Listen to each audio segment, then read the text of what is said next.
Hello world, it's Bird of Prey 5, Qapla, and welcome to Deep Space Nine Wednesday. Today we're continuing on with Season 2, Episode 2, The Circle. The second of a three-part arc, a three-episode arc that started Season 2, three episodes. The first episode to be continued. The second episode has a previously on and a to be continued. And then, of course, the final episode is concluded. It's to be concluded, right? So, 3 episodes. First time they did it in Star Trek. And we're in the middle of it today, people. Historical. First time, October 3rd, 1993. The first time that a second part of a Star Trek episode did not have, was not the conclusion to the story. So, very cool. Welcome, everybody. Thank you, Thomas Potts, for the $1.99 super chat. And Thomas says this episode is called The Square, even though this episode is called The Circle. Par for the course. You have to understand, little Turtistani babies, they don't get that, that toy where you got to put the square in the circle and the diamond and the S shape in.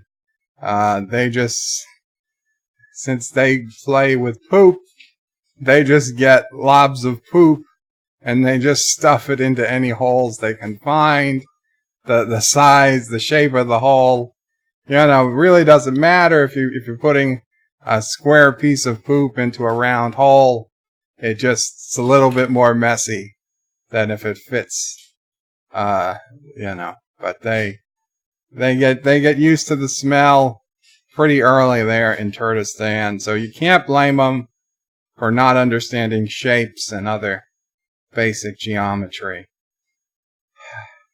Joseph Patrick was characteristically early. Commenting as early as 3:42 my time. It's now 5:15.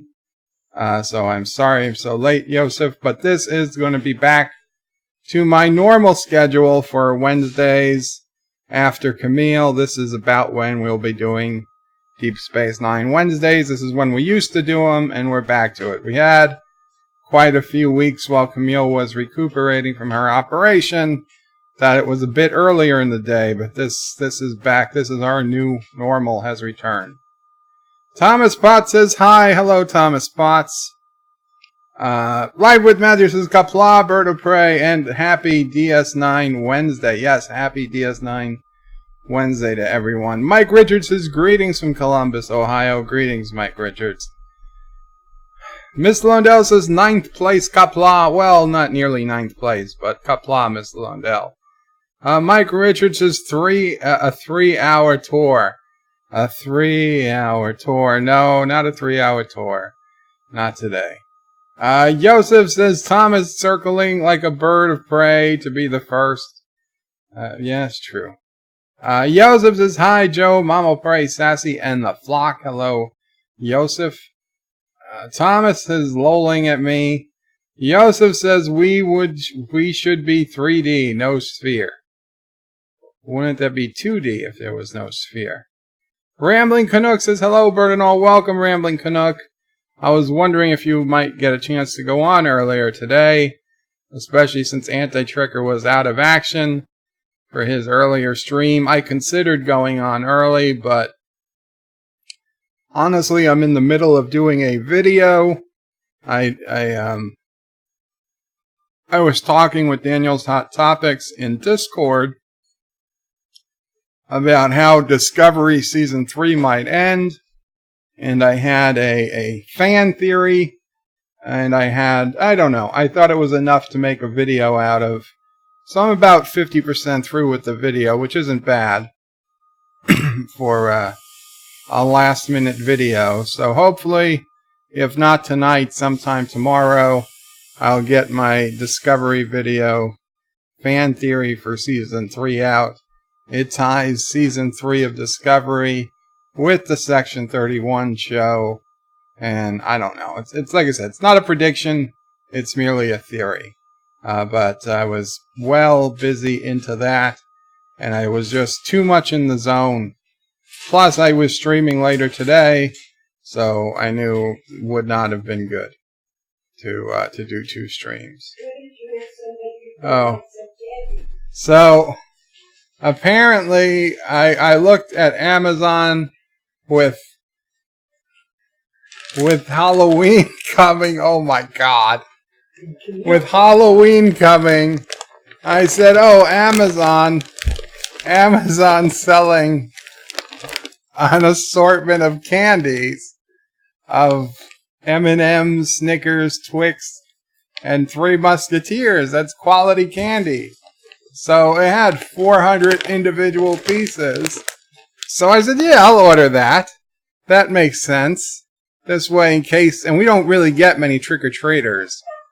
But I said, we could order this. And then Mamo Pray this morning is like, did you order something heavy? As she struggles to get it in the door. I was like, I don't think so. I was like, wait, could it be the candy? Yep. Apparently 400 pieces of candy is just under 8 pounds. 7 pounds and 14 ounces. Heavier than some babies and clearly as big. And Camille already took some out to take with her because this is way too much candy. More than we would ever eat. Like I told you guys, I'm not into this stuff too much. And Mamo Pray, as much as she likes it, she can't eat this much. So, and if we'll be, although I prefer, to be honest, that we also got Milky Way in there too.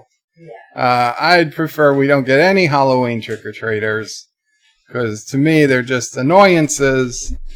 When I was able to get up and answer the door, sure, I love trick-or-treaters. But now, stay off my lawn. However, we need to have some candy just in case somebody does show up. And don't take the hint that the house is not decorated nor lit up for Halloween. I might have over-ordered. I might have over-ordered a bit on the candy. So if anybody's looking for a deal on candy, apparently Amazon has a pretty good one. 8 pounds of candy. Good stuff, too. Not shitty candy. Name brand stuff.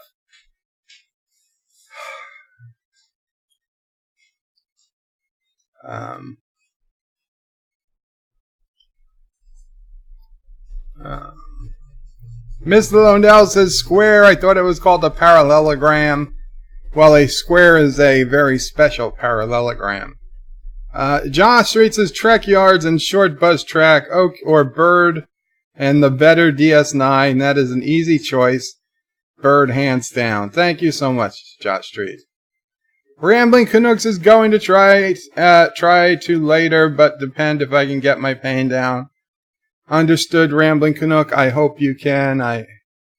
My God, I remember those days. So much younger, and almost crying in pain. Luckily, Dad O'Prey was here at the time, just to get me basic water and food and stuff. And I don't even know how I made it to the bathroom sometimes. And then it only got worse. But, not for you. I'm sure that was just me. My bad luck. Yosef says, Bird of Prey, if you read the message correctly, you will understand. By the way, did you watch the trailer for the short? I did watch the trailer for the short track. Thomas Potts was trying to ruin my afternoon. He sent me the direct link to the trailer. He was the first one. Other people have since sent it. I will watch the short track when it comes out, probably Thursday morning, which is tomorrow, now that I think about it. Yes, the 10th.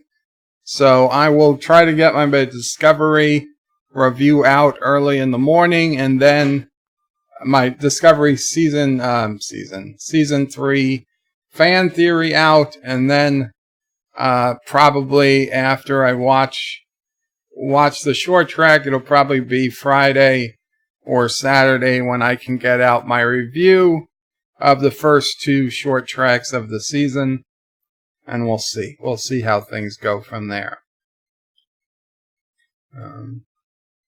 Joseph says Thomas circling like a bird of prey to be first. So it seems like I read it right. Oh, we should be 3D, no sphere. I'm not sure, Joseph, what I missed. Thomas Potts says Foley gave the short an 8. He gave the short where Spock sang an 8. The only way I could see that is if he gave a 4 to each of Rebecca Romaine's, parts. That's the only way you get an 8 out of that track. I mean, that's the thing. Foley will come to Anti-Tricker's channel and, not badmouth, but complain, understand all the actual complaints that are there about an episode. But it'll be like, this isn't Spock, this isn't right, this is all wrong, they messed this up, this isn't canon, this goes in direct face of everything we understood. All in all, I give it an 8.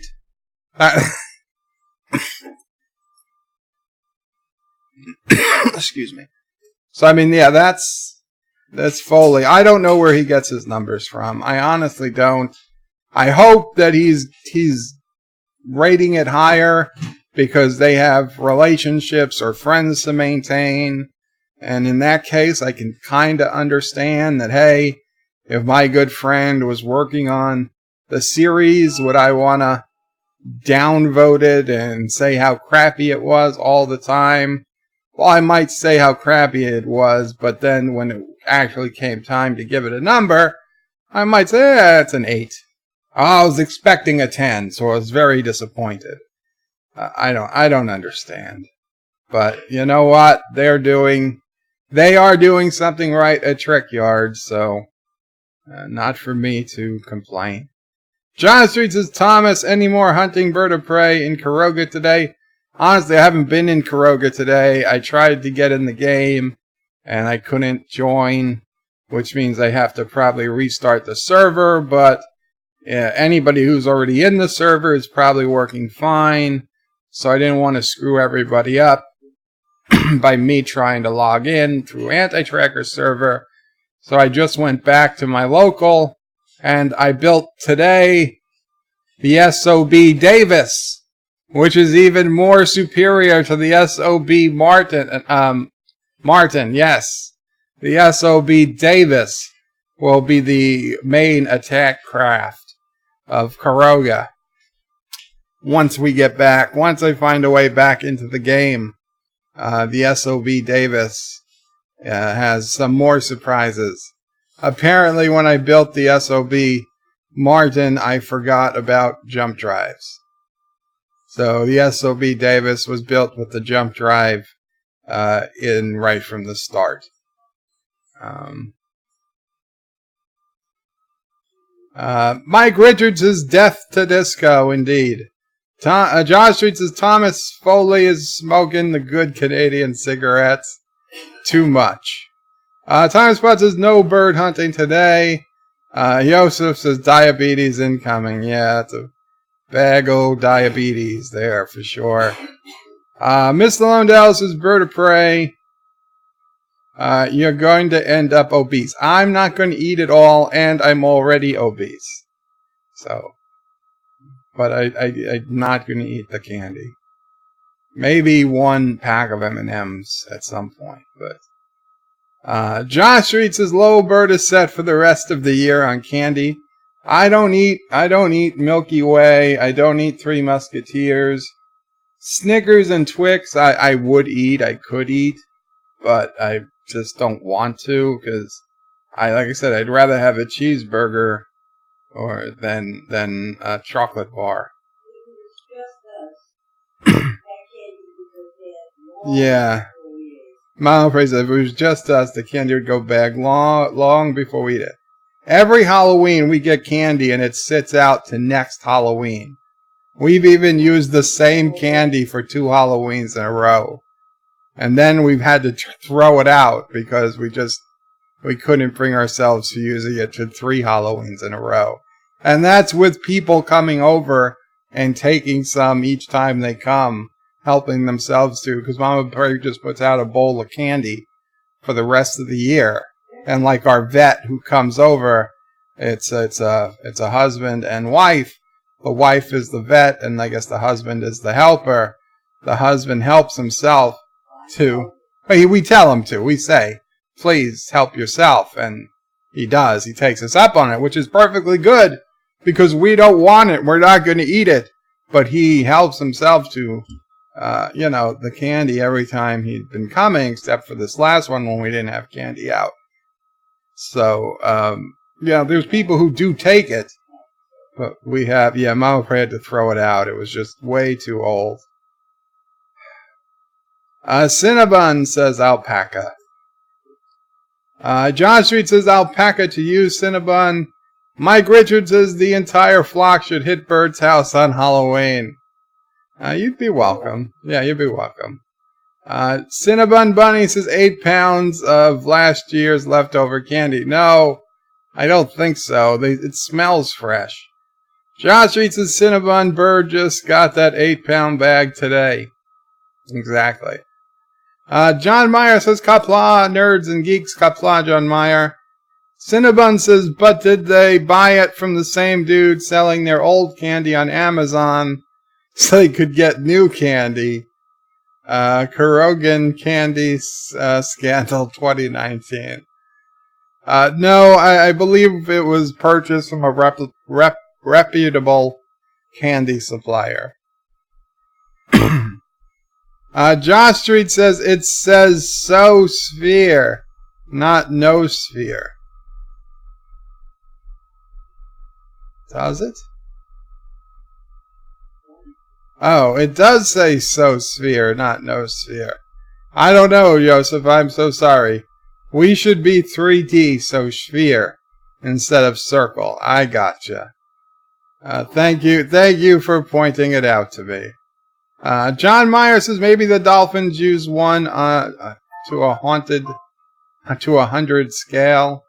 Thomas Potts says I believe he gave an 8 on how the episode was by itself, not part of track. I don't care. If it was not part of track, it doesn't get any score. It's who the hell wants to watch a 15-minute episode not part of anything that has no, that still has ridiculously stupid elevators and they don't understand they can transport somebody off. Thomas Potts says, Bird of Prey, can you fix some of the restaurant? I would like to fly an anti-tracker ship to our base, but the cockpit is covered by blocks. Yes, I can. When I get in there, I will go into the anti-tracker ship, I guess, and get rid of the blocks. Sure. Chris M says you will be destroyed again and again. Not gonna happen. John Myers says, do alpacas eat candy corn or just normal corn? That's a good question. In October, they eat the candy corn, but the rest of the year, they eat the normal corn. Thomas Potts says, and you know, Bird of Prey, I didn't intentionally go after you. I saw you were going to the moon, so I decided to go back to our base. But then why did you follow me to the moon? John Meyer says, but Snickers satisfies. That it does. Miss Lundell says, gotta check out that candy deal. Be right back. John Meyer says, it's conflict candy. Is it conflict candy, Bird? Do you draw the line at smuggling blood diamonds? Hey, I'm not gonna, if you want to give me diamonds, I don't care. I'm not gonna ask questions where they came from. The only point is that I have them now. Right? It's not my blood on the blood diamonds. I do think the entire point of people paying ridiculous amounts of money for diamonds, which are artificially kept high because the Beers puts tons and tons of them away each year to keep the supply low, even when we could make equally good, if not better, diamonds synthetically, is absolutely absurd. I think the entire diamond market is a racket, and I would wish everybody stopped buying diamonds out of their own free will and let the entire market crash. That would be what I suggest. I have no interest in ever buying a diamond for me personally, or having anything with diamonds. They're just rocks to me. Now gold is real, not diamonds. Thomas says, I started following because I thought you were about attacking, but you weren't streaming, so no one could see.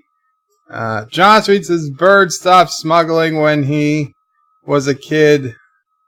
Bird stopped smuggling when he sees a kid in his 100-pound bag of candy. John Meyer says, emeralds for the win. Well, I guess if we were getting into the gemstones of color, I think I'd be a ruby person. Yeah, but it doesn't matter. It doesn't really matter. Okay, guys, so again, this is like last time and the time before that, although, wait, I did not go to Discord. So, okay, you know what we're going to do? I'm going to put this link in temporarily right into this chat instead of into my Discord. If you guys want to watch the video along with me, you're going to go to this website, which I will put into the YouTube comments, and if you will be able to watch it along as I with the audio and the music, as I, with the full audio and the full video. So there it is. There's the link. Error. Try again. Oh, okay. YouTube does not like it. That's why I probably was putting it on Discord. Okay, then give me a second. Let me put it on my Discord. Opening Discord. Yeah, YouTube does not like competition links.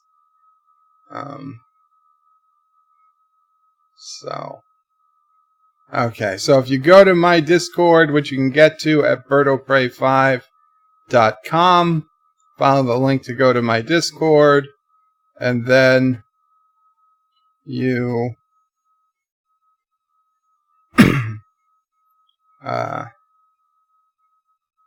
follow the link to go to my Discord. There'll be a link I just pasted into the off-topic main section.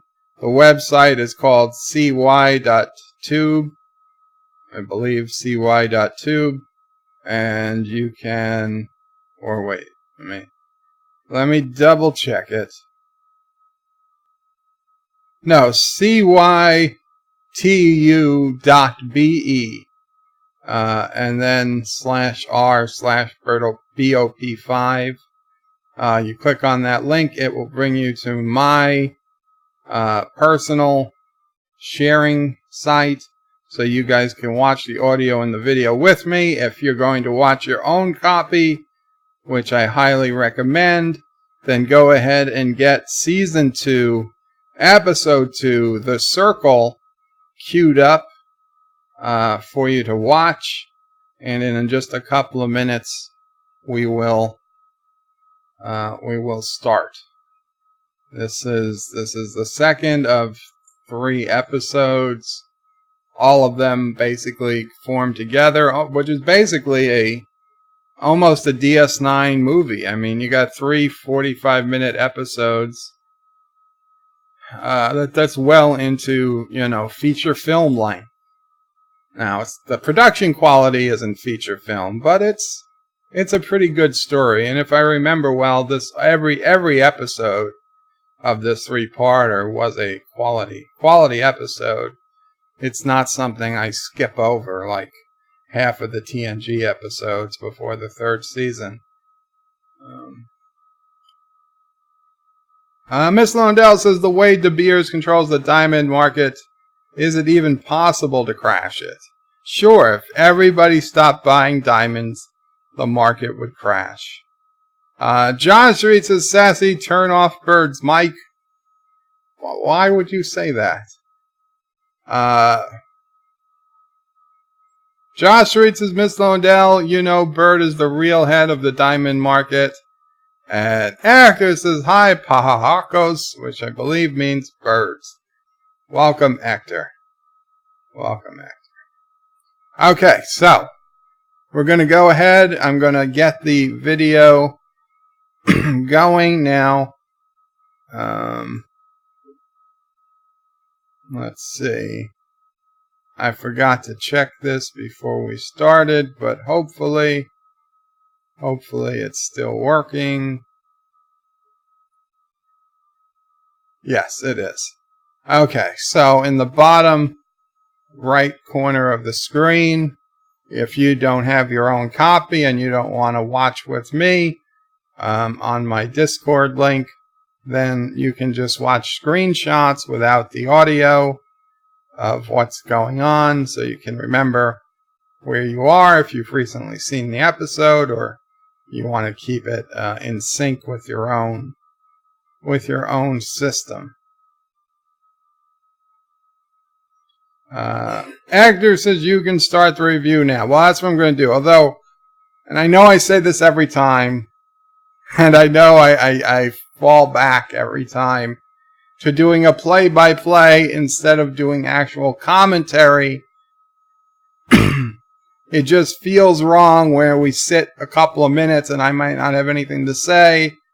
I feel like I'm doing a disservice.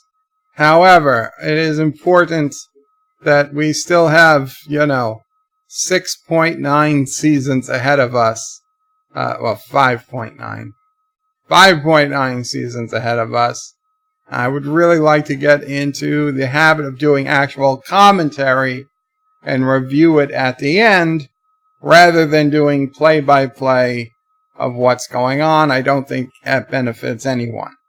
So please, if I might go a minute or two without saying something, because if we're watching, hopefully you're watching too. And that's the goal. That's what I'm aiming for today. We'll see what happens. Thomas says you should reenact the scenes. And Mr. Miles says first. Of course. So this episode is going to be a little different. We're going to get a last on Deep Space Nine. Last time on Deep Space Nine to start with. So we'll go from there. I'll let you know what's going on. So here's the deal. If you want me after I start reading, make sure you use @BirdOPray5 in the chat, and I will do my best to read the comment, or super chat, of course, and I will again do my best to read it. Otherwise, from here on out, I will not be reading every comment. And if you want to watch, go to my Discord, and you can watch it there with me, and all's good. Okay, we're going to say, not Ryan Johnson says, hello in Qapla. Hello in Qapla, not Ryan Johnson. So, I'm going to be hitting play in 5, 4, 3, 2, 1, play. Okay.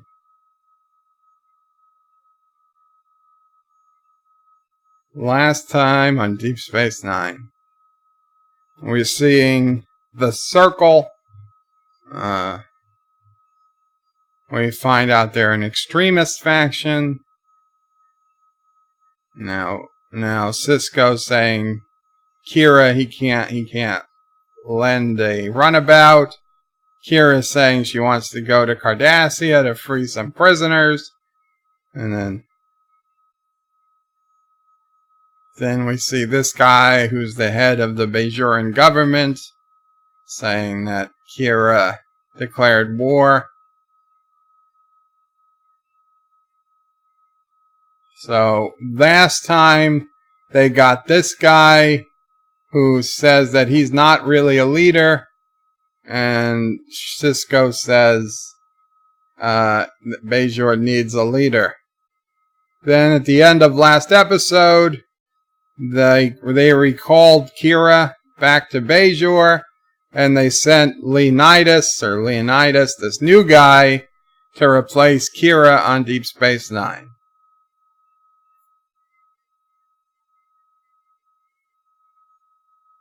So this guy's surprised that Sisko doesn't like the reaction. He expected Sisko to celebrate. He was under the impression Kira was nothing but trouble. And Sisko's like, that's bullshit.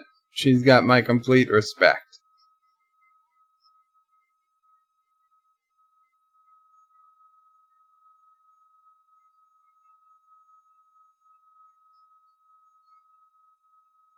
So the Bajoran guy is claiming that this is actually a promotion for Kira. And Sisko says, well then, that's a different matter.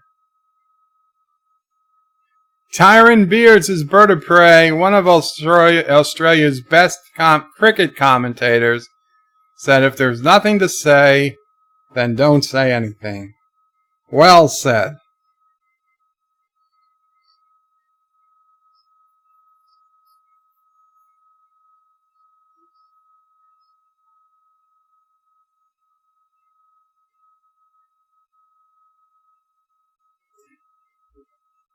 So Sisko's comparing this guy to a guy who was a pocket of hot air.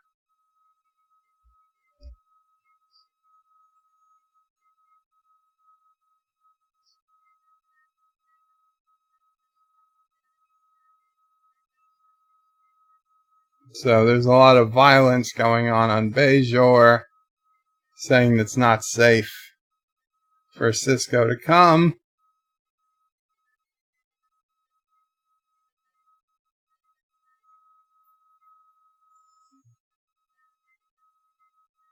And they're telling Sisko they're trusting Bajor's greatest hero to him. Could he have a better liaison officer than Lignalis? And O'Brien announces that Jake is on the phone. And once again, this always upsets me. Jake is saying, can you come down to our quarters for a minute? Sisko saying, is something wrong? And Jake merely says, I really think you need to come down. Just tell the guy what's going on. I'd be annoyed. All these people. This happens all the time in Deep Space Nine and all of Star Trek. You better beam down, sir. You better come down. You better come here. Tell me what's going on. Don't make me walk into a situation I know nothing about. In real life, that would never, ever, ever happen, right? If my sister called me and said, oh, and I could walk, oh, you better get down here. I'd be like, what? What happened? And she says, just come down. I'd say, no, tell me what happened. So I have, do I have to bring something? Are you hurt? Do I need to bring a bandage? Do I need to bring a gun? Well, what do I need to do? What's going on? You tell me what's going on. Then I'll come. Don't just say you better just get down here. That doesn't fly in real life. And I do get annoyed every single time. It seems like every episode of almost every Trek, it's used. Captain, you better get down here. Data, you better get down here. Geordi, you better get down here. Janeway, you better get down here. Seven, you better get down here. Well, what's the matter? Oh, you'll see. You'll just better come look. F you! Tell me what's going on. I'm not going to just come down. Could forget something I need, I go, we came down. What's the matter? Oh, this. Well, had you told me what was going on, I could have brought my so-and-so and could have fixed it right away. Now, I know they just use this for dramatic effect, but it's overused, and it's getting very annoying. I don't care if it's a device used to build tension. It's gone. Mr. Miles says, Bird of Prey, I got a situation here. I think you should come see for yourself. F you, Mr. Miles.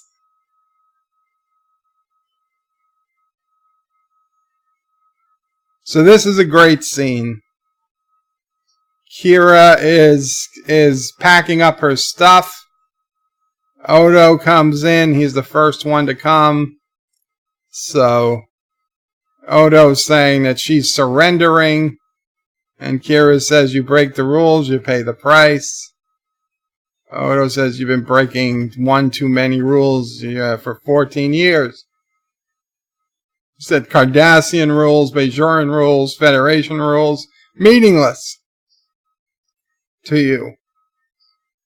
And Kira says she'll miss Odo too. And Odo asks if he asks Sisko for help. And Odo is giving her an impassioned speech, which is a little out of character for Odo.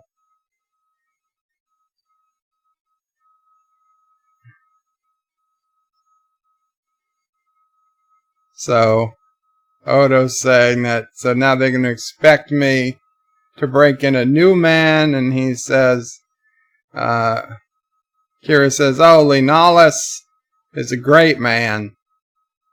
And Odo said, well, I did pretty good once I rounded out your edges. And Kira's, okay. So now Dax came in.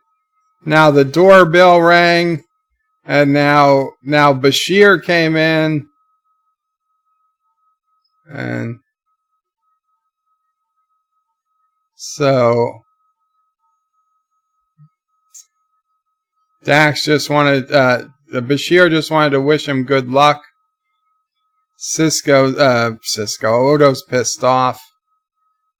They're trying to figure out, did you get any reason? Did you get any alternative? Now the doorbell rings again. Odo's a little upset why Dr. Bashir isn't providing any support. So now O'Brien comes in. O'Brien was going to leave. He said he could come back. But Bashir is talking to him. Odo's talking to him.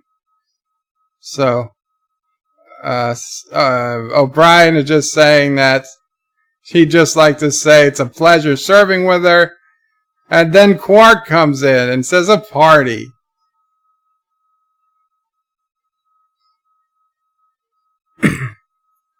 So Quark brought a little bottle of her favorite synthale. And Odo says it's a little small. Quark said, I was expecting a smaller gathering. So it was ringing again. And Kira said, oh, we're open for business. Just come on in. And it turned out to be Vedic Bareil. Her love interest. And Kira said, no, these are my friends. Vedic Bareil says, I hope I'm not interrupting something. And Kira just said, these are my friends.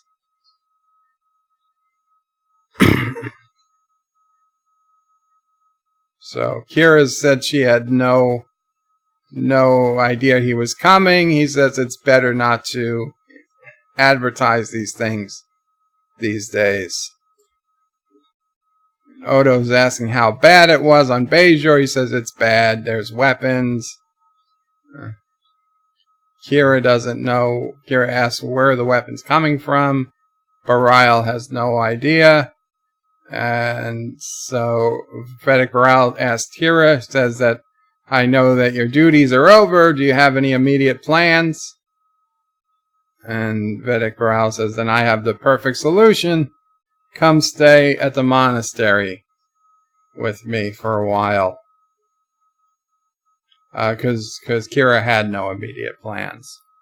Everybody's looking back and forth. Kira, for the first time, looks a little happy. She'll get to spend extra time with Vedic Burial. So Thomas Potts sent me a text message with a picture of, I guess, Anti-Trekker's ship defiled.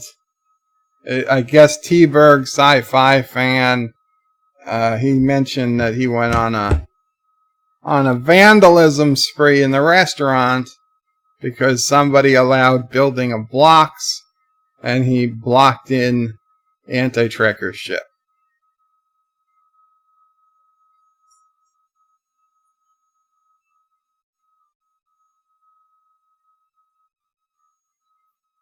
So, Linalis is saying Kira, he doesn't want this job, he's sorry. Kira said she didn't want the job either when it was new, when she was new.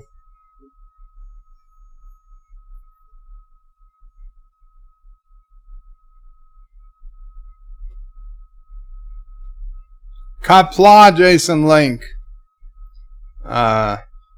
Leonalis says he doesn't even know what he's supposed to be doing here.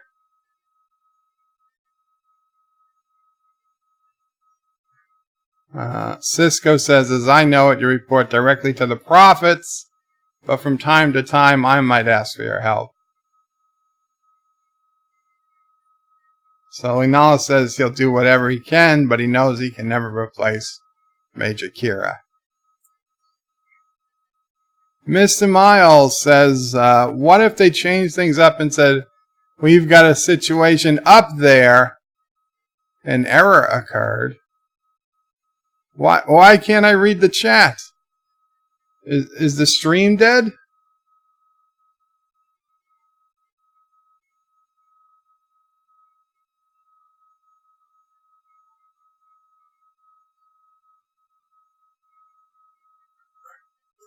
YouTube's live chat just went down, people.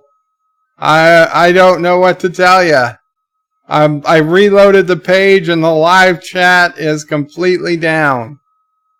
I can't see it. I got the YouTube monkey saying, sorry, something is wrong. It's not, okay, it's back. It just popped back up. We had a temporary chat outage. Sorry about that. We're all good. We're all good now. So Ms. Mouse says, what if they changed things up and said, we got a situation up here, you better come check it out? Well, that'd be pretty much the same. Yeah, chat is back. So Kira's down on Bajor. She's with Vedic Burial, and she's checking out the monastery. And we're going to get I believe it's this scene, an unwelcome visit from, I forget what her title is. I guess she's Vedic Win before Kai.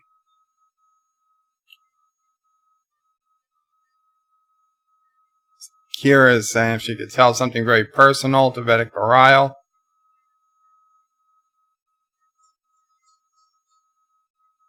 And Kira is saying that she had no artistic skills. She was the worst finger painter. See, excuse me. In the past, she said that she never did things as a kid, like played with toys or drew or stuff like that. All she used to dream of was the Cardassians leaving. But I guess even in the camps, they had a time to finger paint. So maybe the Cardassians weren't all bad.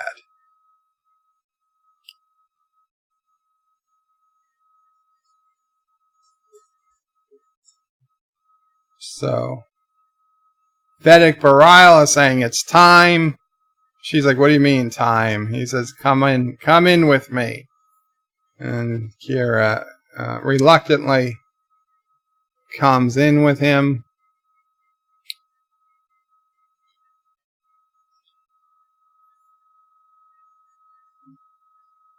She'd never been to this part of the monastery. Burial says he hopes it's the first of many visits. And then she sees, she was going to say something, but then she sees an orb.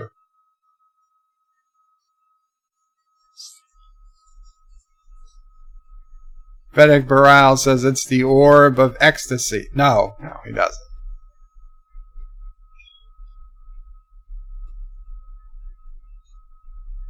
So she puts her head down. He opens the orb for her. What orb is this? The third orb. The Orb of Prophecy and Change.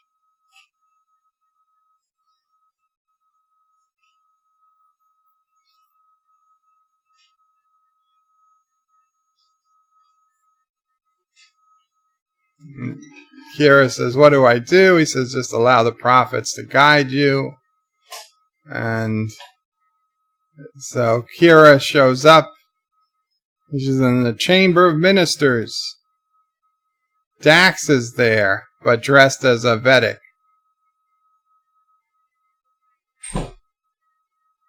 Dax is hugging her. She tells her to listen. And now it's not Dax anymore. It's Vedic Win. And the Bajoran guy. And Lee Nollis. Now she's naked.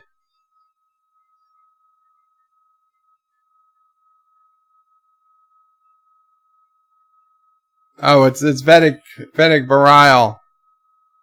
And now he comes up behind her, also naked. Is this Star Trek? You know how to listen. He's saying you know how to listen. You just have to, yes, yes. And he's like, that's it. That's it.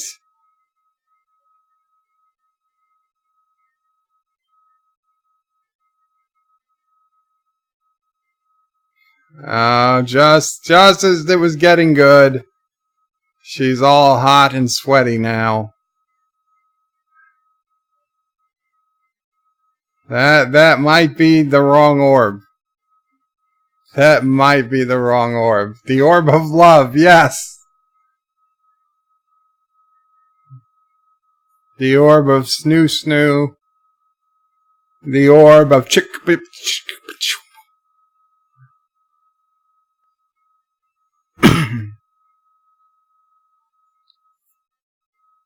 So, Odo's talking with one of his old friends, saying they're bringing troops into the capital.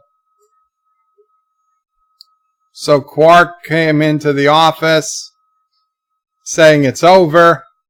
Odo's like, I haven't made any progress on finding out who assaulted you. Quark is like, no, Odo, it's all over. We gotta leave. It's all over, Bajor, the provisional government. We gotta leave. And then he says, well, not Odo. Odo can just turn into a couch.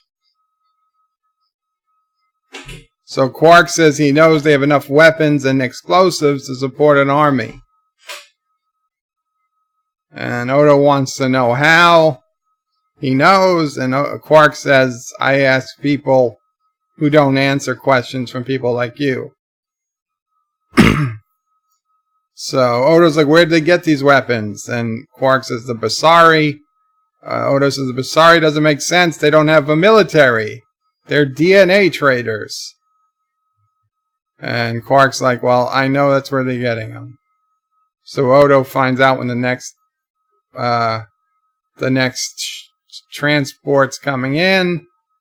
So Odo demands that Quark find out where these weapons are going to on Bajor. And Quark says, are you crazy? I'm trying to get away. So Odo says, I'm going to do something. I didn't want to do this. Quark is like, it's not fair. Odo says, no, it's not fair, don't do it. And he says, you don't even know what I'm doing. And Odo deputizes Quark. So Quark is hysterical laughing that him and Odo are a team. So Quark says goodbye. So Odo says, well, you're either going to be a deputy or you're going to be arrested. You're a deputy or you're a prisoner on made-up charges because Odo doesn't play games. So Quark accepts that he is the deputy.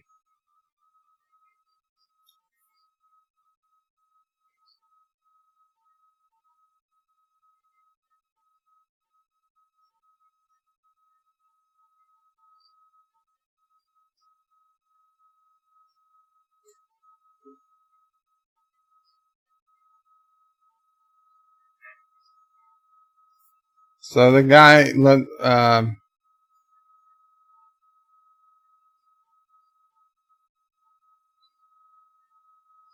so Sisko's telling Leonidas that he asked Odo to assign him a bodyguard. Leonidas says it's not necessary. Sisko says he thinks it is.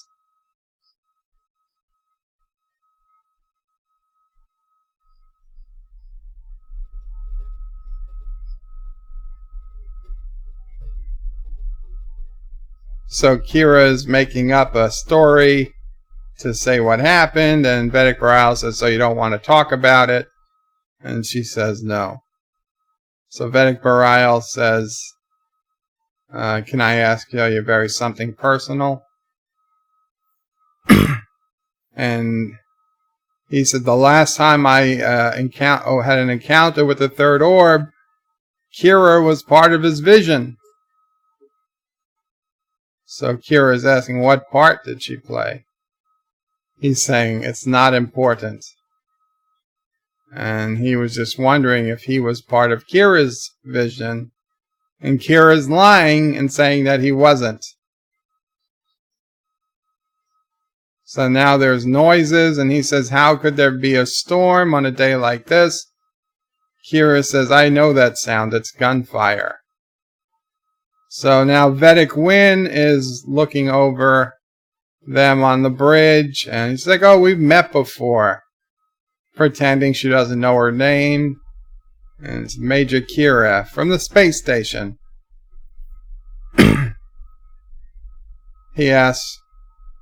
She asks what brings Kira there, and Vedic Baral says he brings her there. And Vedic Wynn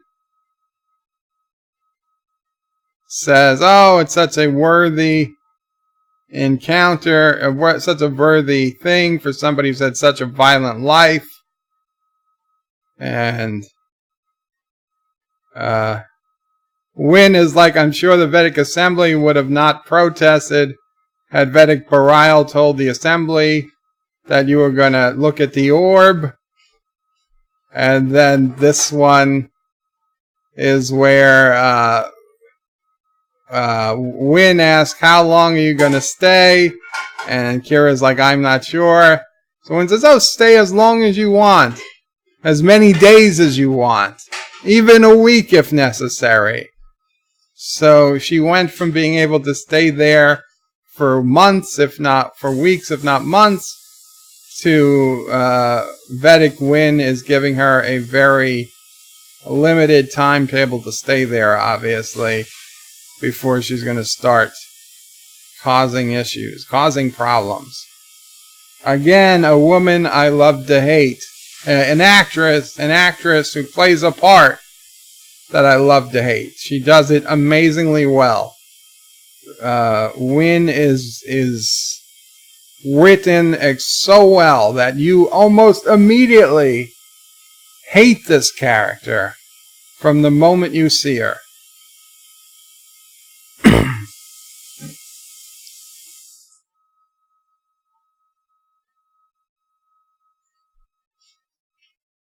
There's no cat here. If anything, it was sassy.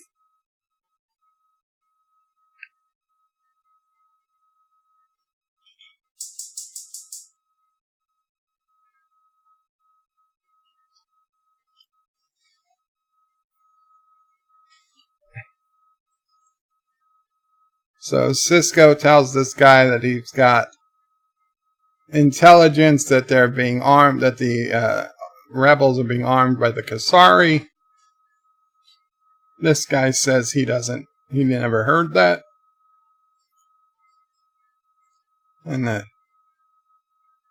he's a general.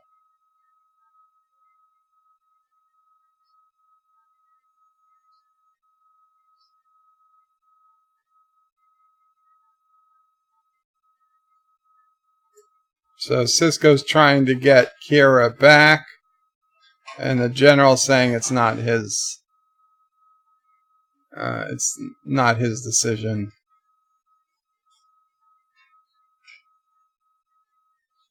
And he said that he told me about the Kasari before you asked a favor regarding Kira. You could have tried to trade that information for the favor. And Sisko says, I wouldn't do that. And he says, I'll remember that about you.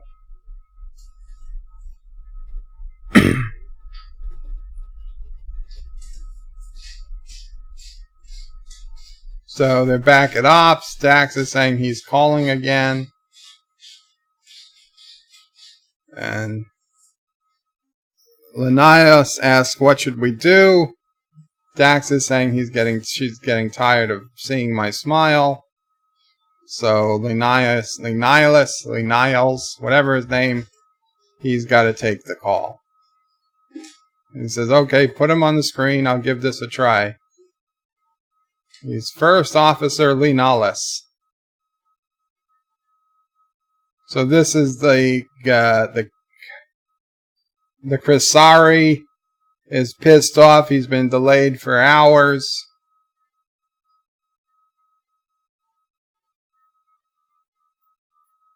So he's making up a bunch of bullshit about why is it taking so long. He doesn't understand why they're opening every canister in the cargo container.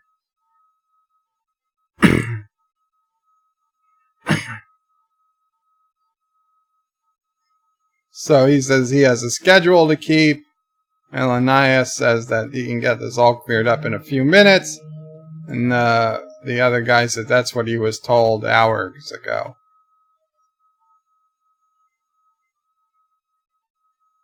So O'Brien just put something down. And Dax makes a comm call where the Krenari are listening. And Dax says we don't want to hold them up any longer. And Odo says, O'Brien says we don't have anything left we can do anyway. So O'Brien leaves, and of course Odo was shapeshifted onto whatever O'Brien put down, and then Odo turned into a mouse and is walking around the ship trying to gather whatever intelligence he can without a warrant.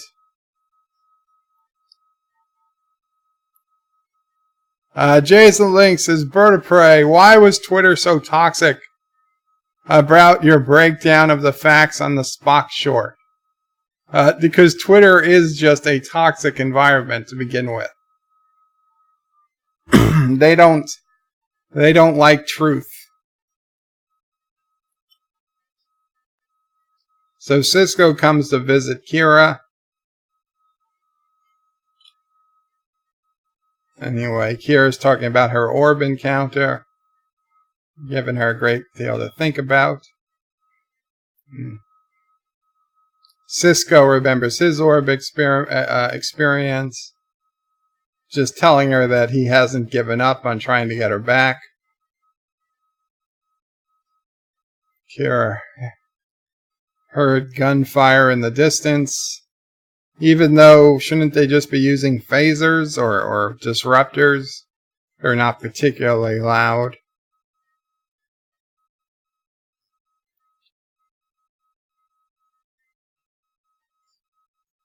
So Sisko's telling her the gunfire is getting closer, just how bad it is. Kira's saying she'd been so isolated, she didn't realize how bad it had gotten. And basically, Kira's saying that of course she'll come back if he can get her. And Sisko says he didn't give up. Anyway, Kira is being kidnapped by monks or something, people dressed as monks. So we'll see what happens. So now we got Odo as a mouse, and they transport a Cardassian onto the transport.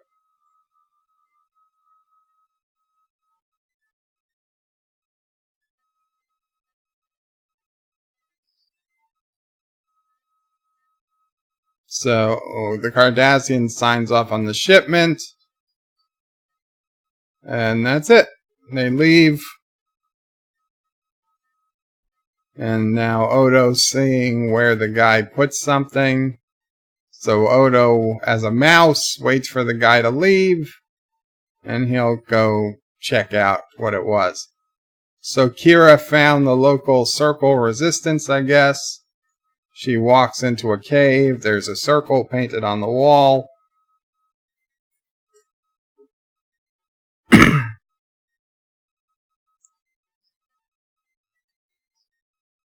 And it's the head of the Bajoran government. And she said, "So you're involved with the circle?" He says he is the circle. So Kira's like, "Now I know why you wanted Lignalis off, sent Lignalis off to the station." He's like, "I couldn't have Lignalis here." Anyway, this guy's saying that provisional is just another word for powerless. He won't allow the Bajoran people to be powerless. First the Cardassians and now the Federation. He said they will not be weak again. They brought art and architecture to countless planets. They don't deserve it. Kira's saying if you want to change the government, you vote to change it. You don't sneak up behind it with a dagger. And he's like, we can discuss politics another time. He wants to know what the Federation's going to do once their objective becomes clear. And he says that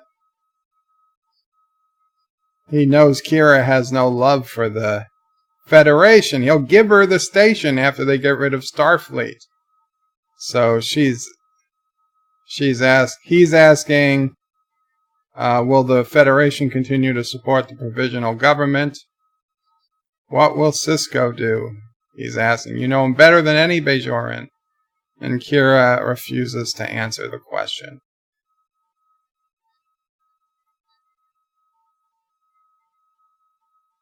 He said nobody despises the Cardassians more than him, but they did learn a few things, like how to encourage people to talk. And now they're taking Kira away.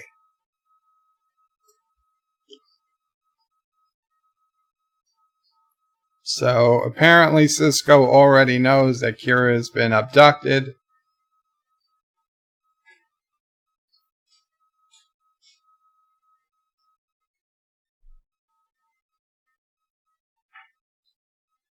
Lignalis says he could be able to get some cooperation.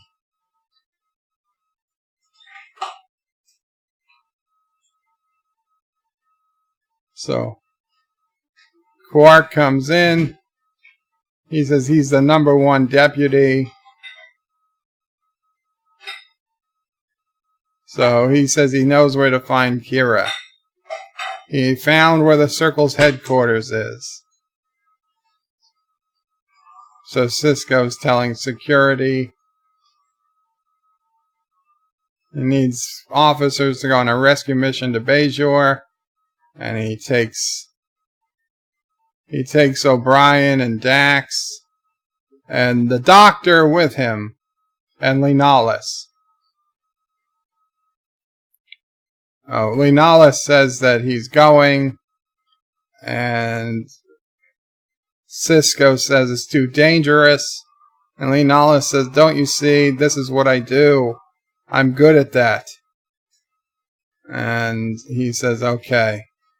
So then Sisko puts Dax in charge of the station, since Lenalis is coming with him, and Quark is talking about appropriate compensation, which he will never get.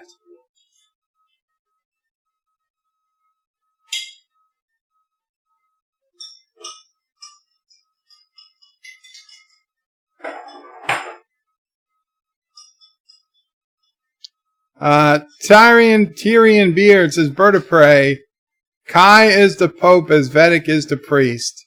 Vedic Wynn manipulated Bajoran politics to become Kai. She wanted a theocracy. I agree, although I'd say Vedic is more akin to a cardinal than a priest. There's no other steps between between Vedic and Kai.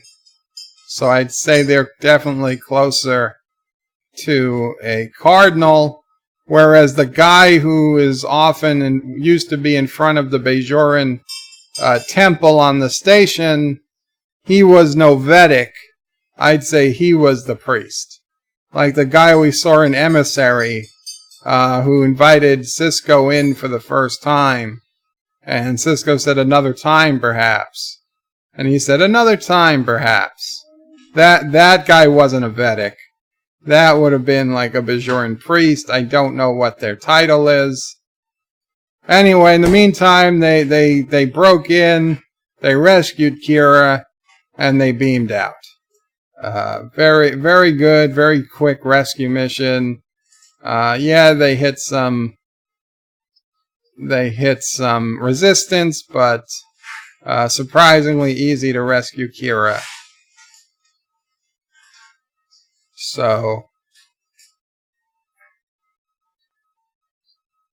So they all know that Jara now is going to take over the government. So Odo's back. He finds out that the circle is being supplied by the Cardassians. And saying the circle hates the Cardassians, but the circle doesn't know that the Cardassians are behind it. And he said, why would the Cardassians help? And he said, well, because that would get the Cardassians what they want the most. They get rid of the Federation. So once they force the Federation away, the Cardassians will come back.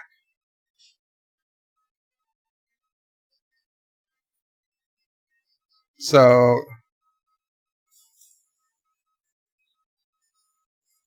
Sisko wants to open a channel to Bajor, but it's all jammed. And then Sisko says to get Admiral Chakotay at Starfleet Command. Admiral Chakotay. I wonder if he's related to Chakotay from Voyager. So now we see that Minister Jara and Vedic Wynn have a little something going on.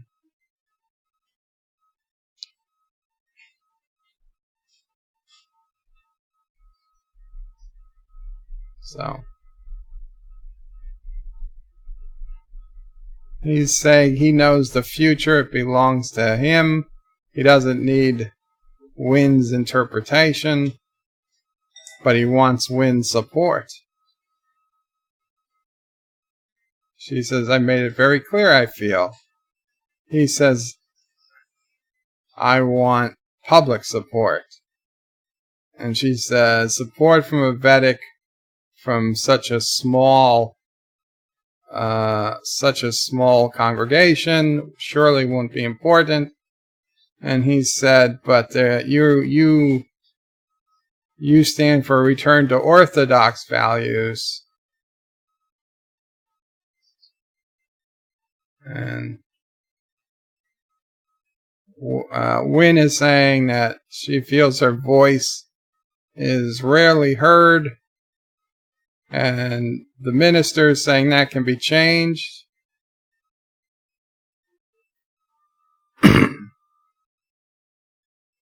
So Wynn says, if you're the new leader, he says, why, you think the prophets give you reason to doubt it? She said, no. He tells Wynn to tell the prophets are with him. Wynn says that's a lot to ask, meaning you gotta promise me something. She says, I need something more. The people need leadership, she says. Yours and mine. So he turns her around and says he can think of no one more worthy of being the next Kai. He'll do everything in his power to see that she is. So now Wynn is saying, yes, the prophets now are smiling on you. And we get the music that they're evil. Evil people music. I doubt Chakotay was an admiral before he joined the Marquis, but perhaps a father or an uncle or something. So Dax says she has Admiral Chakotay, and so we're going to see Admiral Chakotay right now, and it's a completely different voice.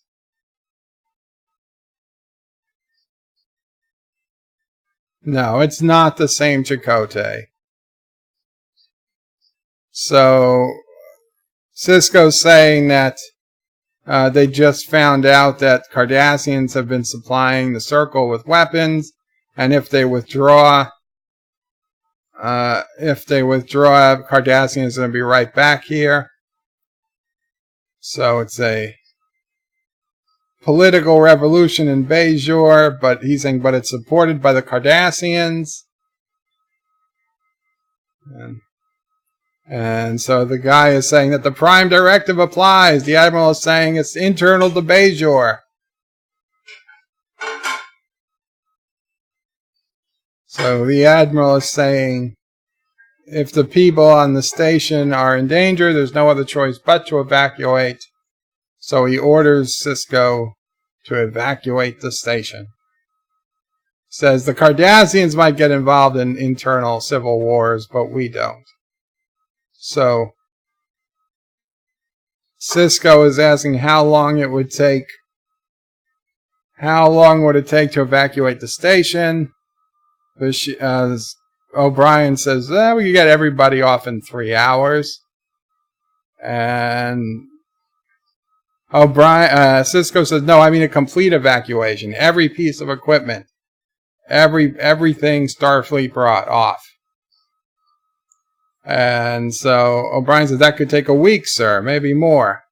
And so Sisko says, well, then I guess some of us won't be quite ready to leave, because the ships will be there in just a few hours. And we've got a to be continued, because next week is the exciting conclusion. The third part of this three-part episode. Three-part series of episodes. Three episode arc? I don't know. I don't know the appropriate term. But this was another very good episode. I was involved the entire way. It wasn't boring at all. Now, yeah, I had the parts I was annoyed at, but it wasn't anything specific to this episode. The writing was good. The story was good. This is a high quality DS9 episode. if you were on the fence of being a DS9 fan and you watched parts 1 and part 2, you were cooked. Okay, I think this is about the point where I got hooked on DS9. Season 1, it could have gone either way. Season 2 is starting off with an excellent number of episodes. And honestly, it really steps up its game. I mean, all of Deep Space Nine is serialized to a point. But I think Season 2 is where the serialization truly begins. And they just basically say goodbye to the episodic format completely. And you know what? For Deep Space Nine, it was the right choice. It probably could have been the right choice for Voyager, but Voyager went more episodic than it needed to, in my opinion. Certainly TNG, fully episodic for the most part. And again, I think that was the right choice for TNG. But for the story Deep Space Nine had to tell, you had to go serialized. That's what made it worth watching. And unfortunately, it's why, as far as I know, certainly nobody in the United States puts reruns of DS9 on. Because if you're not watching it from the beginning, you lose a lot. However, what makes it such a great streaming show, it was made for Netflix, it was made for Hulu, it was made for Amazon, and then there's also that other CBS-owned streaming service that is a waste of all money, but it exists. And it can be found on that too. It can be found on iTunes. It can be found everywhere. It's a great show for streaming. I liked it. I mean, I guess I agree with Captain Foley, and I think this is a solid 8. This is at least as good as the Q&A short track. So I'll give it a DS9 8, which is a Star Trek Discovery 8.5 billion on their scale. Solid episode. I love the performances by, obviously from Vedic Wynn. Kira is at the top of her game. Odo's great. Quark is in there. Quark is doing great. Dax doesn't have a hell of a lot to do. O'Brien's in there. Doesn't have much to do. Sisko is playing his 4D chess. He knows what's going on. He's doing a little manipulation of his own. And it really sets us up for next week when all the poop hits the fan. And we see the first time they have to evacuate DS9. It will not be the last, but it's always interesting when they have to evacuate DS9. Yosef says, let's do the next episode. I wish I could, Yosef. I cannot. Mama Prey is making dinner, and I need to get back to working on my Discovery video, fan theory video, to have a hope of getting it out for tomorrow morning, so then I can get working on the short track, The Trouble with Edward, or whatever it is called. Ms. Mouse's Bird of Prey Enterprise was a nice mix of serialized and episodic. Well, yeah, I would say Enterprise seasons 1, 2, and seasons 1 and 2 were 100% episodic, minus the first 2 episodes. Other than that, you can pretty much watch them in any order, and I do. And I watch them, and it's just fine. All of season 3 is pretty much serialized, with maybe 2 or 3 random episodes mixed in that you could watch at any time, which is a good mix.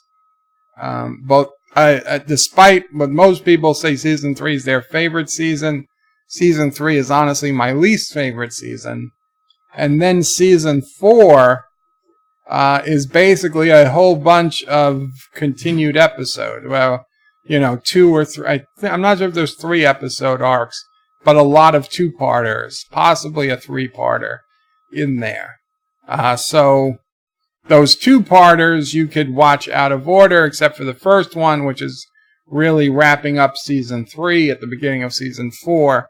After that, you could watch the 2-parters in whatever order, but they are 2-parters, so you need to watch them back to back. Each individual 2-parter. I loved Enterprise. I really do. Enterprise for me is definitely considered great Trek. TOS, DS9, and Enterprise, great Trek. TNG, extremely good Trek. Voyager, good Trek. And that's it. Then there's no more Trek. Orville, good Trek. But, I will not even list Discovery. It doesn't even belong on the list. It is so far removed from anything that we call Trek. Tyrion Beard says, Bird of Prey on DS9, my least favorite Star Trek. DS9 is my least favorite Star Trek, but I have seen every episode at least 10 times. Lol, I can't watch while streaming your channel, so I appreciate your stills. Solid 7. Very cool, Tyrion. I mean, why you watched every episode 10 times and it's your least favorite Trek? How many times have you watched episodes of your most favorite? What is your most favorite Trek, if I may ask? Jason Links is Bird of Prey, Sprocket and Uno singing, JJ Spock saying fascinating, TOS Spock with a 5-minute breakdown of why it's completely dangerous and illogical before eliminating the threat. Actor says Foley gave Q&A an 8. That's what I was told, Actor. An 8 out of 10 or an 8 out of 100. I was told an 8 as if it was an 8 out of a 10. I didn't see it myself personally, but yeah. John Street says Bird of Prey, Anti-Trekker told you to take over his Wednesday stream for him. I didn't get that message, Josh Street. If he wants to give me access to his channel, I'll gladly take over his stream for him. But I don't think he does. Actor, Bird of Prey, I need your Space Engineers mod powers. I lost the ship. If you can, after the stream before it disappears. Actor, do you know the name of the ship? Did you name the ship? Does it have a grid name? Did you name the grid or whatever? I'll see what I can do. Carlos says, does anyone know when the short track is out in the UK, or will they be released the same as Season 3?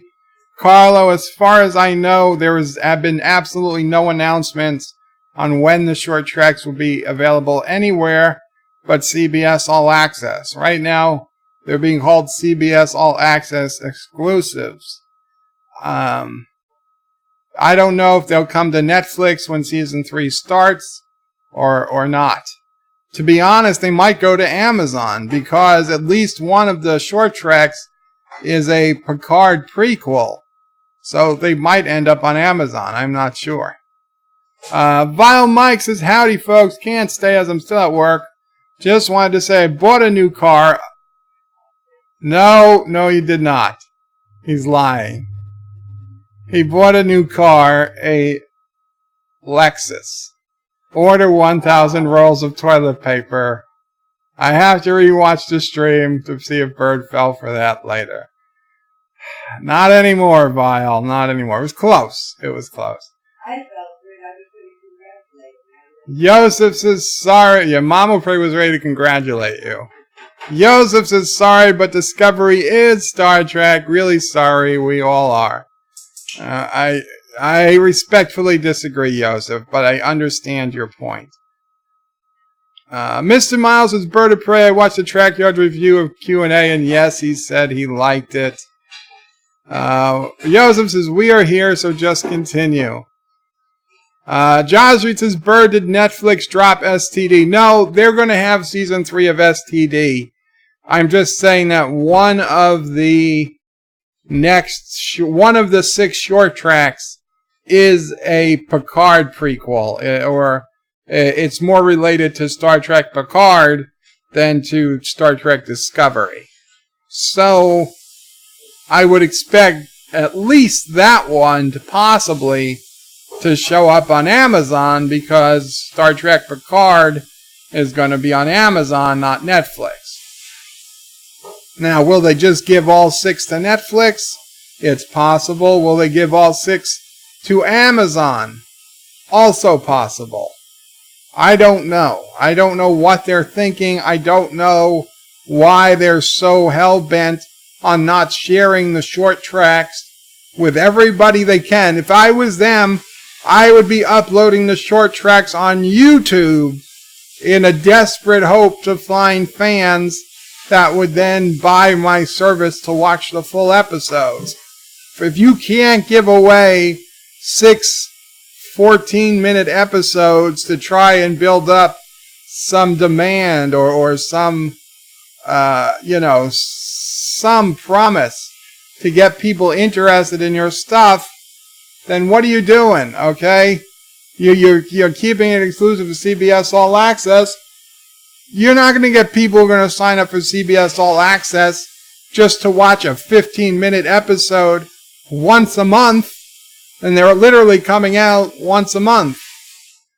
This month was the 1 month we get 2 episodes. So this was the 1 free month I was cashing in my CBS All Access.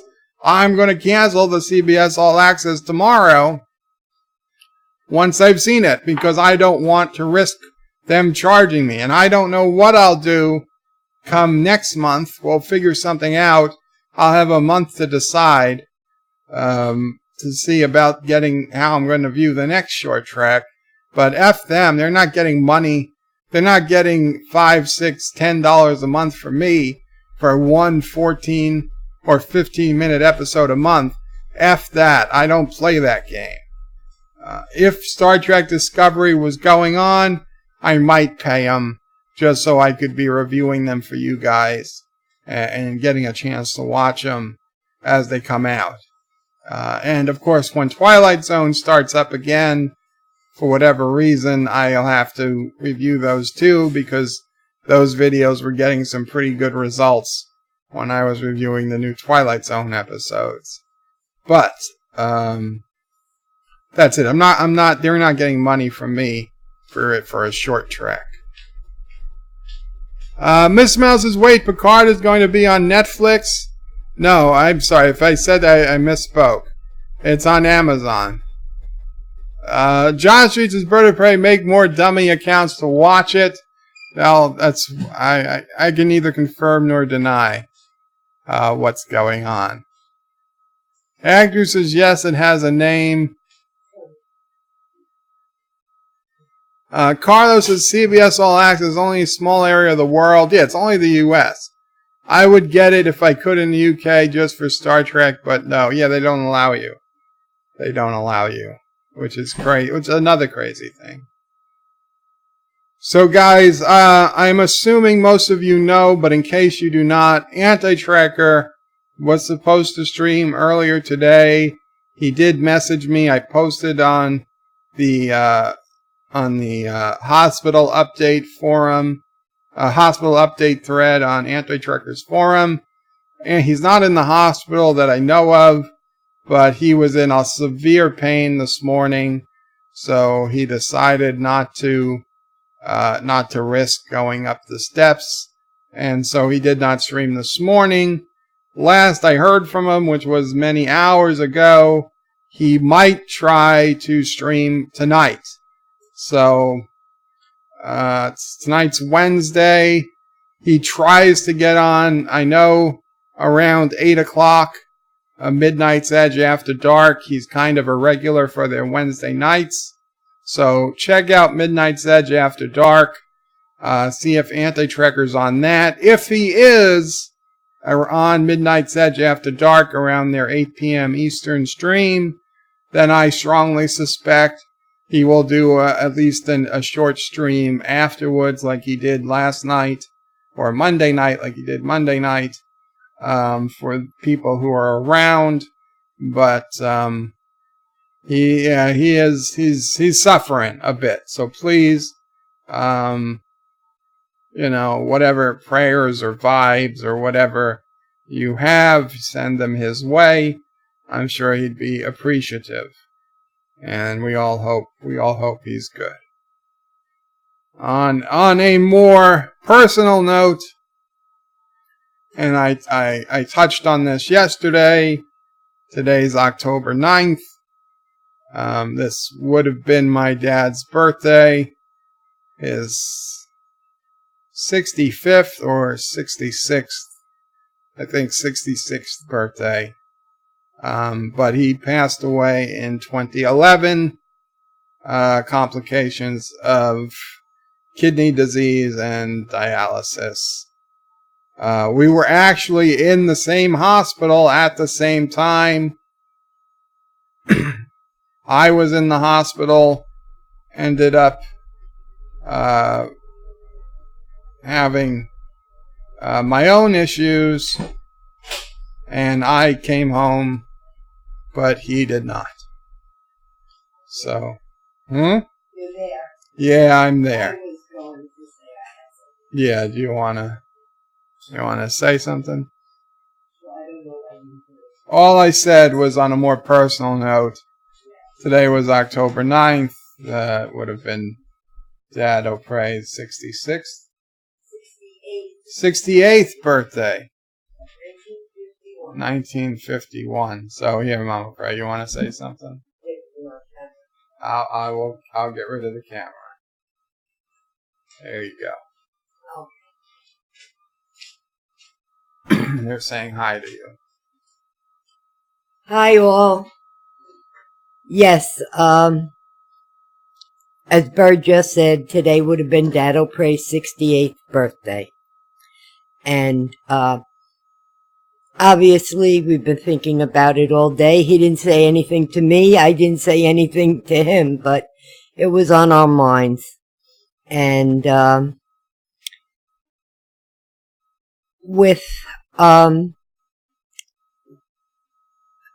I'm not saying Anti-Trekker is anywhere near as ill as Dad O'Pre was. He had a rough time the last couple of years. And Of his life. Yeah, of his life. And as Bird just said, they both went into the hospital. In 2011, Bird went in on his birthday. That's right. November 13th. And Dad was home with Sister O'Pre, and he wasn't feeling good. He was on dialysis 3 times a week. And November 15th, he wound up in the hospital. Same hospital. They were on the same floor, but 2 different ends of the floor.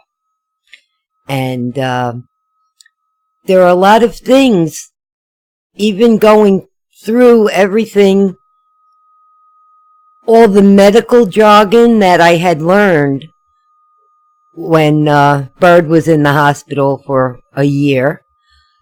There were certain terms I still just did not know. When the doctor suggested palliative care for Dad O'Pre, I thought he wanted me to call a priest. I still didn't fully understand. And he only talked to me for a minute, in fact mentioned it in the elevator, and I didn't really know. I said, oh, he's not that sick, to myself. Now,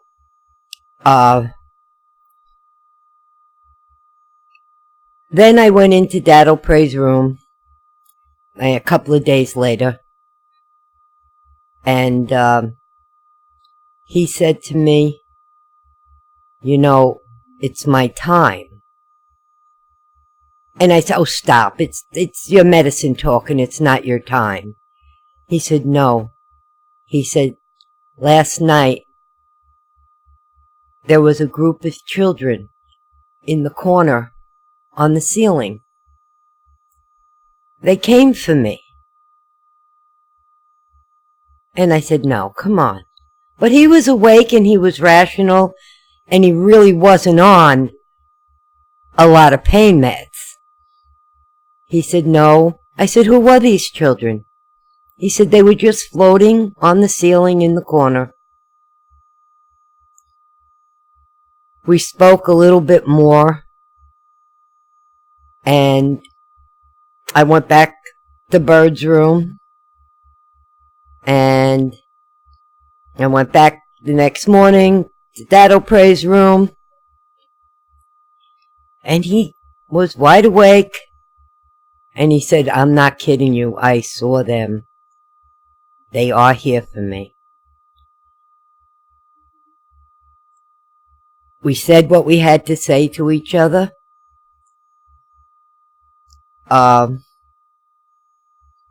He said, are you going to be able to handle it by yourself?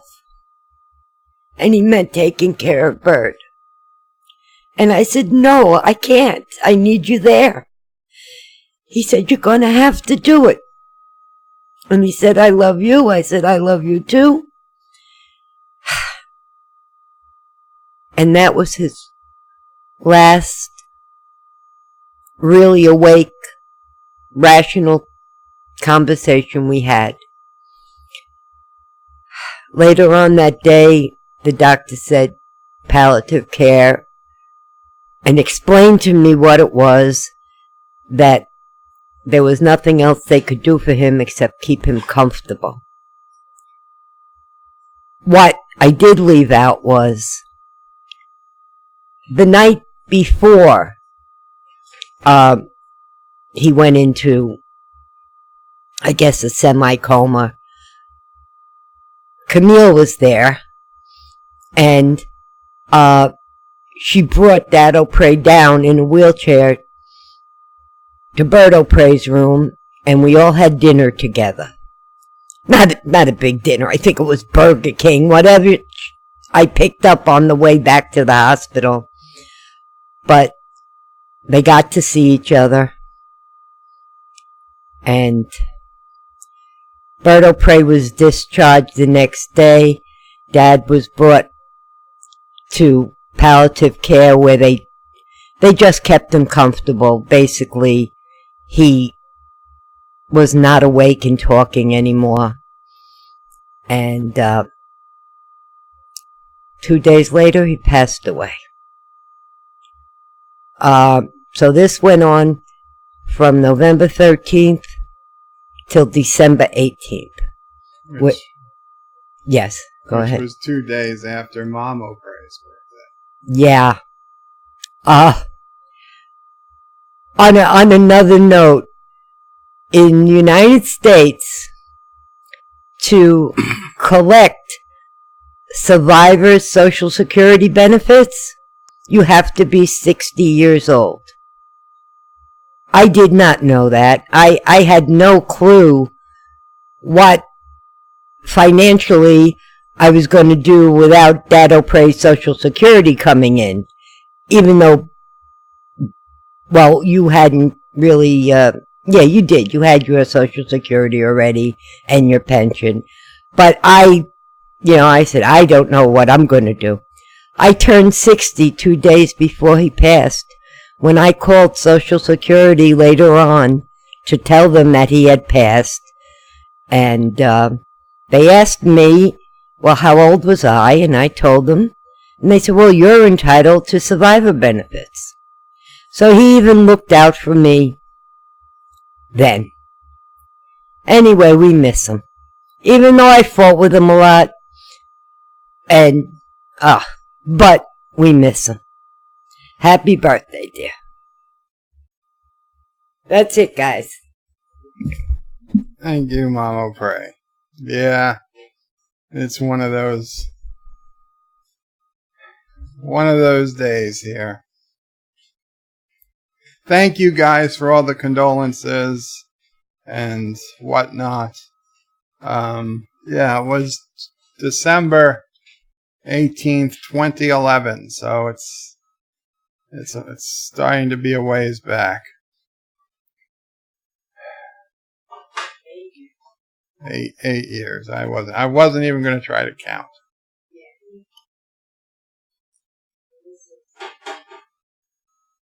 Tyrion Beard says, Bird of Prey.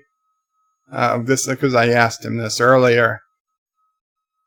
Bird of Prey Voyager is my favorite. I probably knew every line from every episode because I introduced my son to it, and he wanted to be a Borg. And he wanted to be a Borg or a captain or a bus driver. Lol, TNG and TOS. I understand. I wanted to be an astronaut or a car washer.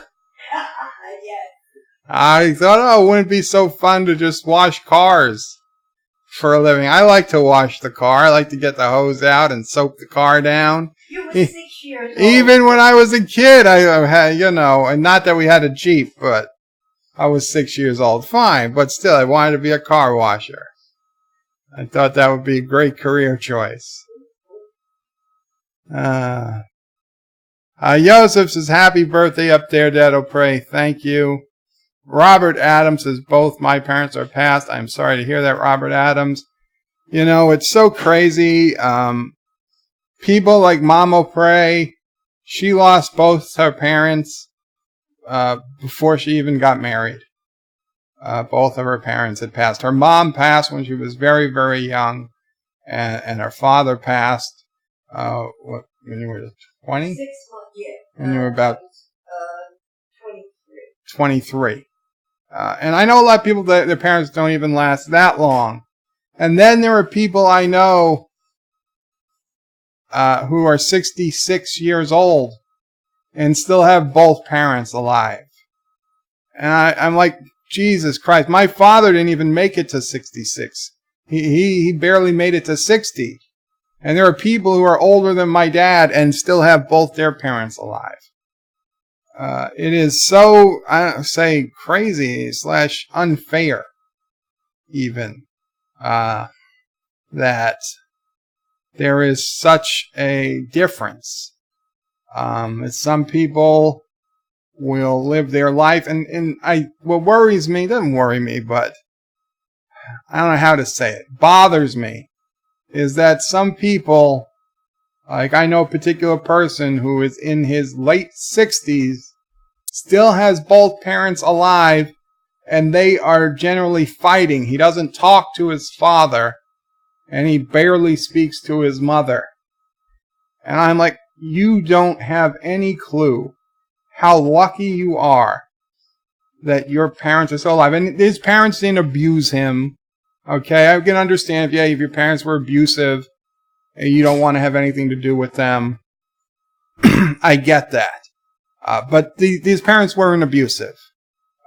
They fight over bullshit shit. And it's like, you son of a bitch. Like, your parents are alive. Who cares who was right about something 25 years ago? Forget about it and go make up with your parents. They're not going to be there much longer. And then there are other people I know who were born, both their parents, were dead. Either dead when they were, well, not obviously when they were born, but dead within months, if not years, if not months of them being born, with no parents. They stay with family, or God forbid. I mean, there are people who go into the Child Protective Services system because they have nobody. And it is just so unfair. And then there are the parents, of course, who lose their children, which is even, I'm told, and I would imagine, even more painful, even worse. It's bad to lose your parents. I would say it's worse to lose your children. But in some people, 60 and their parents are 85, 90, and they're still ticking along. I don't know if she's still alive now, but I knew one woman whose mother, she was 70 and her mother was 100 and still going. It boggles the mind. It's so crazy. It's so crazy. I'm sorry to hear that, Robert, about your parents. Mr. Miles is not alone. Yes, Voyager is his favorite too. So thank you, Tyrion. It's okay. It happens. I'm grateful I have one parent. Still, obviously, very, very, very grateful. But, Carlos is sending love to you both. Thank you, Carlo. Actor says good afternoon to Mama Pray. Thank you, Actor. Jason, I feel your pain. My dad passed in 2005. His birthday and passing days are always hard. Yeah. Robert Adams says condolences. Thank you, Robert. Miss Miles, I haven't spoken to my father in a very, very long time. I've said maybe 10 words to him in 18 years. Mr. Miles, obviously I don't know the details, and like I said, I understand some people there's serious things, some people it's less serious. I hope, I hope for your sake, you've made peace with your decisions. Tyrion says, Mr. Miles, woohoo, Voyager gets a rough reputation. I thought you might be a TNG or DS9 because Miles, yeah, he is Mr. Miles, chief engineer. And Janeway is a great, relatable captain. Miss Miles says, my real name happens to be Miles, so that's why he went with the engineer name. Robert Adams, he had last rites years ago, but he's still here. I was very sick. Again, my condolences. Well, I'm very happy you recovered, Robert. Very happy indeed. Mr. Miles says, Tyrion, there are 3 ways to do something: the right way, the wrong way, and the Janeway.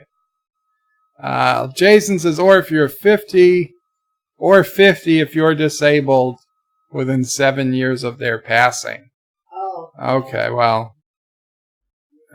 Good. I didn't know that. I didn't know. Yeah, Mama Pray didn't know anything about anything with that at the time, but it's good for anybody else who might need to know.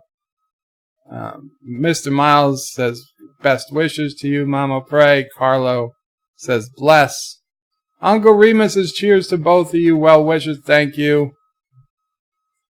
Jason says, very moving reminder of just how precious life is. Indeed. Chris Persis says, my condolences, Mama Pray. Having to be burdened with all that was difficult. We all fight with the ones we love the most. Bless you, all of your family. Thank you. And Mama Pray says, thank you. Robert Adams says, you're lucky to have your mom. Indeed, I am. I know that very much.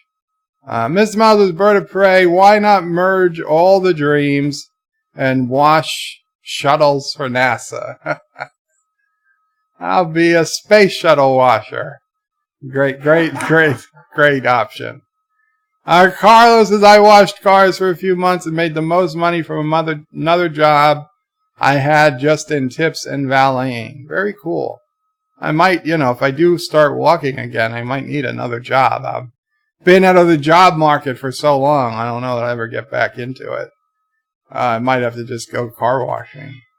Uncle Remus says, Ralph Cramden liked being a bus driver. I don't think it's a terrible job. It just, if it paid better, I think, I wouldn't mind. I like driving. I really do. It's the money. Right. We'd have Jeep buses instead of regular buses. Or I just tow my Jeep behind the city bus and hope nobody minded. Like, why are you towing your Jeep? Well, in case the bus breaks down, I still can go home. Mr. Miles says, Carlo, there's no way you're from my city. Lol. Ms. Miles says, I've known a lot of people who wash cars as part-time jobs, and the pay was horrible. Robert Adams, I never met my grandma, Jessie, sadly. I never met, obviously, my grandmother on my mom's side because she had passed away a long time. Now, Mom had a stepmom who I met. Unfortunate. That's another year of stories when we get to her stories. But on my dad's side, my grandmother is, knock wood, still alive, and her mother was alive when I was born. Now, I don't remember her because she was dead in a year, but she was alive when I was born. Tyrion says he's laughing. Bird of prey, that's hilarious. Car washing or astronaut, lol. Also celebrate this day for life what it was. I have a funeral for great uncle on Monday. He was 93, so a fair innings. Very cool. Well, yeah, 93. No one can complain about that, although I'm sure, if he was doing well, obviously I'm sure he wouldn't have minded another year. If he was not doing well, then I would suspect he was happy to move on. Actor says bikini astronaut car washing. I don't know if that would go over well. Jason says I sat next to my dad's parents at his funeral. Oh, very sorry. Carlos says the pay was just 30 pounds sterling a day, but 50 pounds sterling for every valet, and about 70 to 160 pounds in tips. And then almost everyone tipped $10 Christmas week. Too bad the place shut down. Damn, that's good money. Rambling Canuck. Plus, I didn't think people tipped in Europe. I know you're in the UK, but Rambling Canuck says I totally understand. I lost my mother at 12 and my father 3 days after my 19th birthday. So all the best to you, Mom. Pray. Thank you, Rambling Canuck, and I remember you telling me. Yes, I'm very sorry for your losses. Actor says 80s movies, man. I'm not sure. Joseph says Michael Douglas is 75. Kirk Douglas is 102. Crazy. Uncle Remus says my father died on Christmas. He got stuck in the chimney. Tried to surprise the kids with Santa Claus living presents. It was so sad. You got Mom O'Prey questioning if this really happened. Hey, look, I'm not. I don't know. I've never seen a chimney a person could fit in, but then I'm in the city, so I don't know. They have to make them somewhere. Tyrion Beard says Mr. Miles to Janeway in the macroism. Admiral Janeway, screw the Temporal Prime Directive. Mark Andy says don't drive a bus, you'll get stuck with Jodie Whittaker. Epic Beard says maybe Bird needs to return to washing cars to wash windows of a cockpit so he crashes less. Joseph says Bird of Prey, personal question, but is there a chance we will see you walking? There's always a chance, Joseph. According to your doctors, you were going to walk 9 years ago. Yes, according to the doctors, I'm 9 years late. Chris Joseph, it must be all the young women Kirk was with that kept him going. And Mr. Mouse is Tyrion, even with the temporal agents, don't try to mess with Janeway plans. What was I supposed to do on Space Engineers after the stream? Alright, take the blocks off of Anti-Trekker's ship. Okay, I will try to do that again. I'll see if I can log into the game. I might not be able to log in just yet, but I will get in there tonight at some point. Carlo, just spotted your shirt. I like it. Thank you. Yes, a little science shirt, TOS shirt. A little lighter blue than it should be, but it was on Amazon. Joseph says, so get out of bed, you lazy bird. Indeed. We'll see. One day, maybe I'll surprise you guys. Well, I would be very, very happy. And then I'll head on down to Tennessee and surprise Anti-Tracker. And we'll see what happens. And rescue Auntie. And rescue. We'll bring Sassy down, and we'll rescue Auntie. Epic Beard first step, then second. No time. Start working. Time to start walking, Bird. Yeah, believe me. Believe me. We will. A lot of places I want to get to. Vegas, Arizona. Obviously, family have to visit first. Take Mama Prey on a nice vacation. Probably to visit her family, our family in Florida. Her side of the family. In Florida, I would imagine is where she probably wants to go, but wherever she wants to go, we'll take her. And we'll figure things out from there. 28 watching with 19 likes. Thank you, Thomas Preston. Actor says mechanical legs are getting really good. Yeah, I want real legs. Actor says Robo Bird looming. Jason like Anti-Tracker will be doing an anti-bed life by then, Bird. I hope not. Carlos says Bird of Prey, any chance you could try stem cell injections to see if that can help? They don't believe stem cells would be helpful. In my case, it's not the nerve that's the problem. It's the myelin sheath that surrounds the nerve that needs to repair. And it just takes a very, very, very long time. Like literally like a millimeter every month or two, or even 3.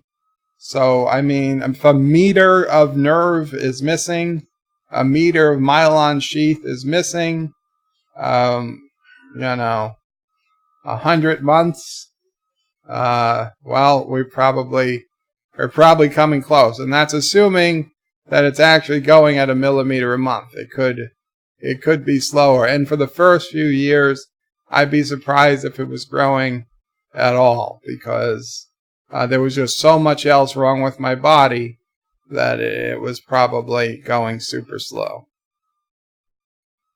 Mr. Miles, yes, I have made peace. So I understand, Mr. Miles. I get you. Actor says Carlo the Kurogan Orphans about that. So I asked the Kurogan Orphans. And Mr. Miles says, Bird of Prey, what if you could transfer your brain into a computer like in Spock's brain? No, not into a computer. If I could put it into an android body, perhaps. But not into a computer. I would need something that I could drive a Jeep with. And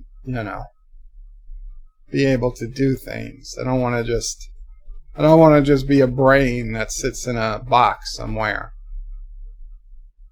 Now, if they could cut my head off and put it in a jar, and it could talk to people, and people could visit it, like in Futurama, then I guess I'd be okay with that. Carlos says I should visit them. Too busy trying to find Turtistani's base. Jason Linky says, you got a real life M5. Oh, dear Lord. Carlos says, I don't think they have anything. Agnes says, Jeeps can be driven by computer. No, I want real hand-on Jeeps. Using your foot to control the gas and the brake. And your hands to steer the wheels. Not no bullshit joystick control or something. I need real controls. That's the only way. That's what I want. So guys, with that, thank you so much for watching the episode. Like I said, it was a good episode, I believe. Next week we'll come to the conclusion. And thank you guys for sticking around to remember Dad O'Prey on what would have been his 68th birthday. And remember, about 45 minutes from now, check out Midnight's Edge After Dark. When they go live, check if Anti-Tracker's there. If he is, then I imagine he will probably stream afterwards, but you can always ask him that. I will try to be there. And Thomas, After I have some dinner, I will try to get into Space Engineers and clear up Anti-Trekker's ship. Qapla all, and take care, and be on the lookout for my Discovery fan video, fan theory video coming soon. Good night, all.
Actor, if you're still here, is the Puma a large grid ship or a small grid ship?